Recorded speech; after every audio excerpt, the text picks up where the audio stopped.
I'm Bigland. This is the Inside Edge video blog. Okay, time for a quarterly market update. This one for winter 2025. I'll also talk just briefly on this U.S. tariffs threat that a lot of people have asked me about.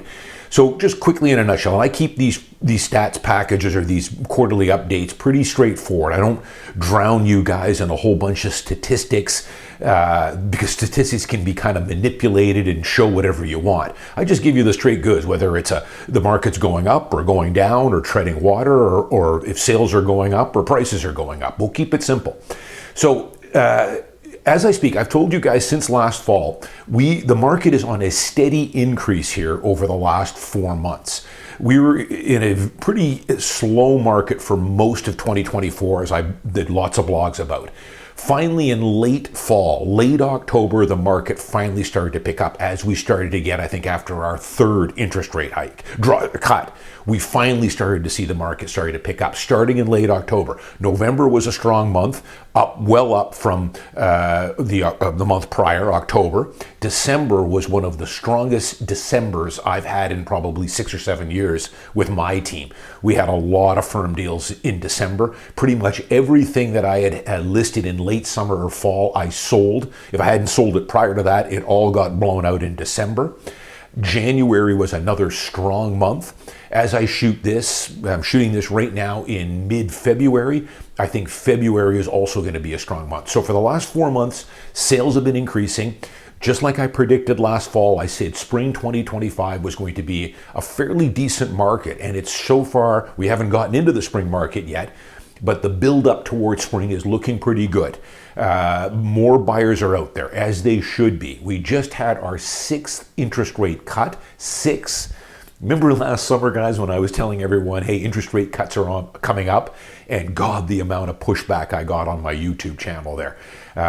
They thought I was nuts. There was no way they were going to be reducing interest rates. And yet we've had not 1, 2, 3, 4, 5, 6 cuts. And I've got news for you. We're going to get a couple more in 2025, later in 2025 here. This, as I pointed out many times, is not an inflation thing any longer. We tamed inflation back last fall. This is keeping Canada out of a deep recession. That's why we have to reduce rates. And that's why compared to the United States, they haven't been reducing rates, and why our Canadian peso keeps dropping and probably will continue to drop. We really had no choice here. We had to keep ahead of this, out of the economy here. The other thing I'll talk quickly about here is tariffs. People have asked me, what kind of effect are the U.S. tariffs going to have on Canada? Well, we just bought ourselves a 1-month reprieve. We got 3 weeks to go. They'll be back. I have no idea, guys, what the tariffs will have any direct impact on Vancouver real estate. What it will have an impact on, it would be the economy, which is already not all that great here. So for sure, it could have a dampening on our economy moving forward. We'll have to see. It's anyone's guess how these will play out. I think it's not the smartest idea to get into a tariff war with the United States in the first place. It's a war we're not going to win here. We should basically do the things that Donald Trump is telling us to do. We got into this mess because of Justin Trudeau and Jagmeet Singh, that NDP Liberal Socialist coalition, as well as the poor governance we have here in BC under the Liberals, or under the NDP.